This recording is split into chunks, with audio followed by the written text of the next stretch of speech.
বিসমিল্লাহির রহমানির রহিম। হে সমস্ত জগতবাসী, বিশ্ব আধ্যাত্মিক জ্ঞান সঞ্চার দরবার শরীফ হইতে আমি চাঁদনী চিস্তি। আমার লক্ষ্য আমার মুর্শিদ কেবলা গাউসুল আজম শামীম আলী চিস্তির লেখা গ্রন্থ হইতে আজকে কিছু তত্ত্বকথা আলোচনা করিব। সবাই ধৈর্য ও মনোযোগ সহকারে আমার এই আলোচনাটি শুনিবেন। আজকের এই আলোচনাটি একটু খেয়াল করে শুনবেন, এই কারণেই বলছি যে এই আলোচনাটি যদি সম্পূর্ণ শোনে এবং বোঝার চেষ্টা করে, ইনশাআল্লাহ তিনি হয়তো এই আলোচনাটির উসিলায় রাসূলের সাক্ষাৎ পেয়ে যাবেন। এই উসিলায় রাসূল তার পারকাণ্ডারি হয়ে যাবেন। অবশ্যই খেয়াল করে শুনবেন। দেখুন, আমরা ছোটবেলা থেকে বড় হয়ে এসেছি, একটা কথা শুনে এসেছি কি, রাসূল পারকাণ্ডারি, রাসূল পারকাণ্ডারি। আসলে রাসূল যে পারকাণ্ডারি এই বিষয়টি বুঝেছি, কিন্তু কি করে কেমন করে পারকাণ্ডারি এটা কিন্তু আমাদের বোঝা হলো না, এবং কোথায় যে কোন স্তরে পারকাণ্ডারি এটাও কিন্তু বোঝা হলো না। তাই এই আলোচনাটি আমার মুর্শিদের দয়ায় আমি করছি। দেখেন, আউয়াল, আখের, জাহের, বাতেন, এই চারো জায়গায় রাসূল আছেন। তাহলে আউয়াল 1400-1450 বছর আগে রাসূল ছিলেন সৌদি আরবে। আখের, মৃত্যুর পরে রাসূল থাকবে। এবং জাহের, জাহের অর্থ কি? প্রকাশ, যে প্রকাশ্যে রাসূল আছে। তাহলে বাতেন, বাতেন গোপনে রাসূল আছে। এখন আজকের কথা হলো যে না, চারজনই একজন, ঠিক আছে মেনে নিলাম।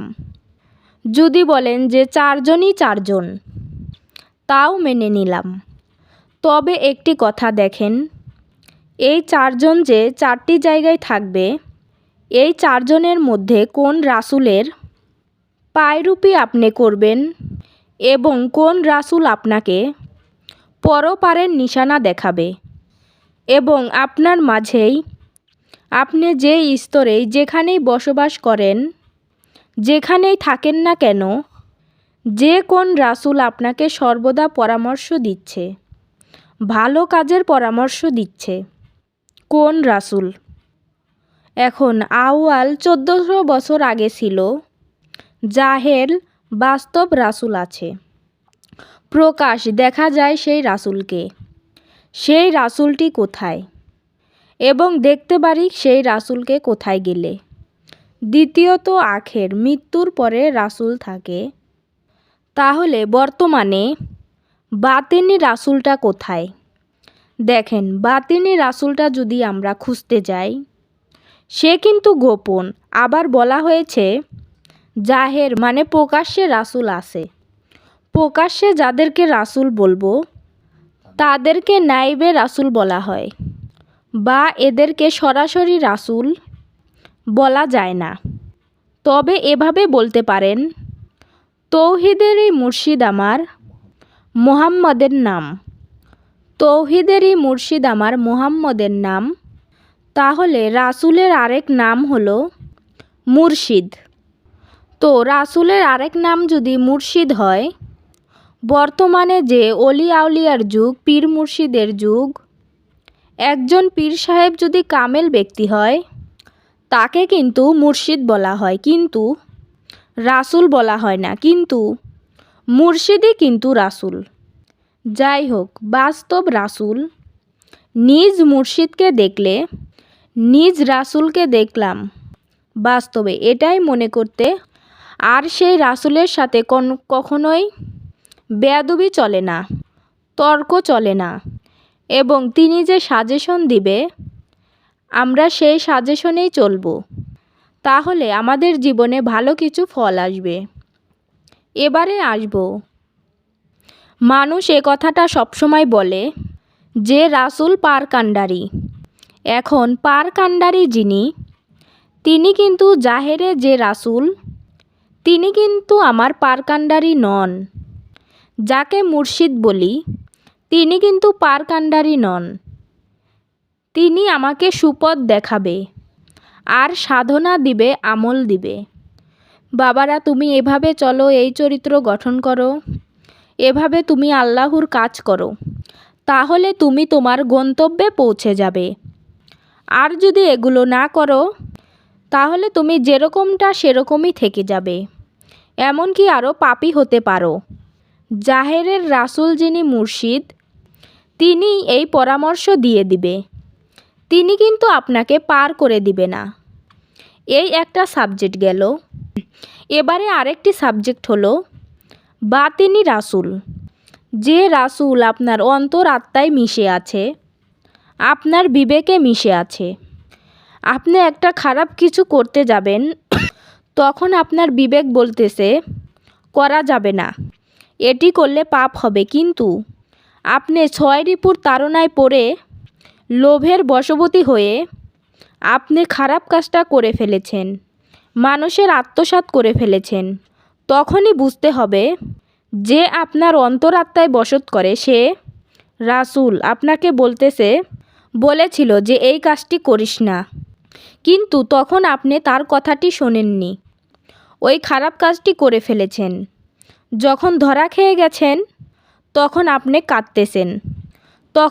কাঁদতেছেন যে আপনার ভেতরে কে যেন চিৎকার করে আর আপনার চোখ দিয়ে পানি পড়ে। দেখবেন একটি চোরকে যখন পিটাচ্ছে তখন কিন্তু সে কাঁদে না, চোখে পানি দেখা যায় না। যখন তাকে মেরে এক জায়গায় ফেলে রাখা হয়েছে তখন কিন্তু তার চোখ দিয়ে দরদর করে পানি পড়ছে। কেন? সে ভাবছে তার ভেতরে কে যেন কাঁদছে আর তার চোখে পানি পড়ছে। তার ভিতরে যে কাঁদছে সে কে যেন কাঁদে, আমার চোখে অশ্রু ঝরে। আপনার হৃদয়ে মিশে থাকা সেই বাতিনি রাসূল, সে যখন কাঁদে তখন আপনার চোখে অশ্রু দেখা যায়। এজন্যই বলা হয়েছে সিকুল্লি উম্মাতি রাসূল, আমি প্রত্যেক উম্মতের মধ্যে রাসূল সৃষ্টি করেছি, রাসূল প্রেরণ করেছি। তোমরা তোমার অন্তরাত্মার রাসূলকে মানো। যদি তোমরা তোমার অন্তরাত্মার রাসূলকে না মানতে পারো, মন, বিবেক বা তোমার জ্ঞান, ছয় রিপু সমস্ত কিছুই ওলটপালট হয়ে যাবে, জ্ঞান কাজ করবে না। তখন তুমি জাহেরি রাসূলের কাছে যাও, একজন মুর্শিদের কাছে যাও। তিনি যখন তোমাকে আমল সাধনা দিয়ে দেবে, এগুলো করতে করতে তোমার হৃদয়ে মিশে থাকা যে রাসূল, সে প্রকাশ হয়ে যাবে, সে আলোকিত হবে। তখন তুমি চরিত্রবান হবে, তোমার দ্বারা তখন কোনো খারাপ কাজ হবে না।